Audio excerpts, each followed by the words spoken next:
बांध रहे हैं यार। अस्सलाम वालेकुम गाइस, काफ़ी इमरजेंसी में जा रहा हूँ और गांव में एक कुआं था, उस पर कोई चीज़ गिर गया है, कोई ज़िंदा चीज़ इंसान है या कोई जानवर है, अभी तक कन्फर्म इतलात नहीं है, लेकिन फटाफट से वहीं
इस दोस्त को खराज तहसीन इन्होंने जाके ऊँट को बांधा है और अल्हम्दुलिल्लाह इसकी हिम्मत को सलाम। ये हमारे नौजवान हैं और ऐसे ही नौजवानों की वजह से इन्होंने आज इंसानियत का आला मिसाल कायम किया। अल्हम्दुलिल्लाह ऊँट मौजज़ाती तौर पे बच गया और जान देना इतना आसान नहीं होता, दुखों से जान नहीं जा सकती।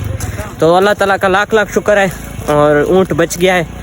किसी को यकीन नहीं था, सब कह रहे थे कि अब इसका जो है लाश निकालेंगे क्योंकि कुएं के अंदर है, और मौजज़ाती तौर पे ऊँट बच गया। अल्हम्दुलिल्लाह, शुक्र अल्हम्दुलिल्लाह। और जिन जिन दोस्तों ने काम किया है, जिन जिन दोस्तों ने इसको बांधा है और निकाला है, और हमारे गांव में कोई ऐसा वाक़या हो जाए तो सारे लोग इकट्ठे होते हैं और जो है वो रेस्क्यू करते हैं।